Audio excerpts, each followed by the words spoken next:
पितृपक्ष की यह कथा भगवान राम, माता सीता और लक्ष्मण के संदर्भ में रामायण में लिखी हुई है। जब माता सीता को दशरथ जी का श्राद्ध यानी कि पिंड करना रहता है, तो यह कहानी, यह कथा आप अवश्य सुनिए। इसको सुनने से आपके पितरों को, आत्मा को शांति मिलेगी और आपके पितृ जो हैं वो प्रसन्न होंगे।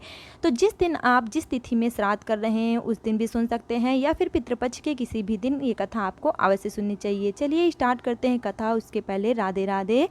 तो वनवास के टाइम पे भगवान राम, माता सीता और लक्ष्मण निकल जाते हैं गया धाम पे, क्योंकि उनको राजा दशरथ का करना रहता है श्राद्ध करना रहता है। इसलिए वहाँ पे जाते हैं और देखते हैं कि उनको श्राद्ध करने के लिए आवश्यक सामान जो है वो वहाँ पे नहीं मिलता है। इसके लिए भगवान राम और लक्ष्मण निकल जाते हैं नगर की तरफ, और इधर दोपहर होता जाता है और माता सीता बहुत ही व्याकुल होने लगती हैं, क्योंकि दोपहर का समय बीतता जाता है और मुहूर्त निकलता जाता है। उधर राजा दशरथ की आत्मा सीता माता से कहते हैं कि हमारा पिंडदान कर दो। अब सीता माँ बहुत ही व्याकुल हो जाती हैं, क्या करें, कुछ उनको सामान भी नहीं मिलता है। तो सीता माता सभी को साक्षी मानकर, जो भी उनके आसपास जीव जंतु होते हैं, उस समय माता गौ माता और बरगद का पेड़ और जो केतकी का फूल है और फाल्गुनी नदी, इन सभी को साक्षी मानकर माता सीता राजा दशरथ का बालू का पिंड बना के उनका पिंड दान कर देती हैं। जब भगवान राम आते हैं तो माता सीता कहती हैं, स्वामी मैंने पिंड दान कर दिया है। राम उनसे प्रमाण मांगते हैं। भगवान राम कहते हैं कि तुमने पिंड दान बिना किसी सामान के कैसे कर दिया है। फिर वो कहती हैं कि ये पेड़ पौधे और गौ माता और ये फाल्गुनी नदी, ये सभी चीज़ें जो हैं वो साक्षी हैं कि मैंने पिंडदान राजा दशरथ का किया है। आप चाहें तो इनसे पूछ सकते हैं। लेकिन गौ माता, केतकी का फूल और जो फाल्गुनी नदी है, वो तीनों सरासर झूठ बोल देते हैं कि माता सीता ने दशरथ का पिंडदान नहीं किया है। बरगद का जो पेड़ होता है वो कहती हैं कि हाँ, माता सीता ने राजा दशरथ का पिंडदान कर दिया है। वो एकदम सही साक्षात बोलती हैं, बाकी ये तीनों लोग झूठ बोल देते हैं। फिर राजा दशरथ की आत्मा स्वयं कहती है कि सीता ने हमारा पिंडदान कर दिया है। राम भगवान को प्रमाण तो मिल जाता है, लेकिन सीता माता बहुत क्रोधित होती हैं। जो गौ माता, केतकी का फूल और फाल्गुनी नदी झूठ बोल देता है, इसीलिए माँ बहुत क्रोधित होती हैं और उसी दिन से उनको श्राप दे देती हैं।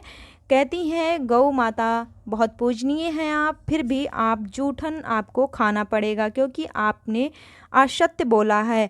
और केतकी का फूल इतना सुंदर और महकदार होते हुए भी वो किसी भी पूजा पाठ में नहीं चढ़ेगा, वर्जित है। तीसरा जो है वो फाल्गुनी नदी आज भी सूखी है। माता ने कहा था, सीता माता ने, कि नदी होते हुए भी तुम सदा सूखी ही रहोगी, इसलिए फाल्गुनी नदी आज भी सूखी है। और गया में जो भी जाते हैं पिंडदान करने के लिए, उनको बालू और मिट्टी से पिंडदान करना पड़ता है। और बरगद के पेड़ को माँ सीता जो हैं बहुत ही आशीर्वाद देती हैं कि आपकी आयु जो है बहुत ही लंबी होगी और सभी सुहागिन स्त्रियां आपकी पूजा करेंगी अपने सुहाग व्रत के लिए।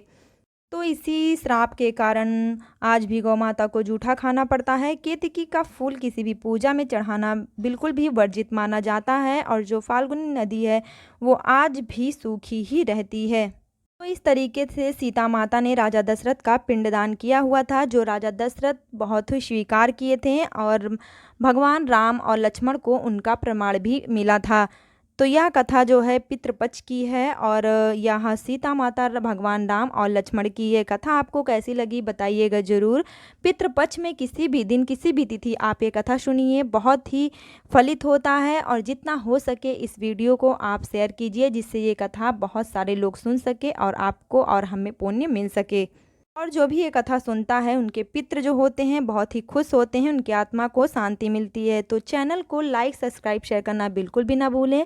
किसी भी पूजा पाठ, धार्मिक कथा, व्रत, त्यौहार के पहले जानकारी के लिए आप मेरे चैनल को सब्सक्राइब कर लीजिए, वीडियो को लाइक कीजिए, शेयर कीजिए। मिलेंगे फिर नेक्स्ट वीडियो में, तब तक के लिए राधे राधे।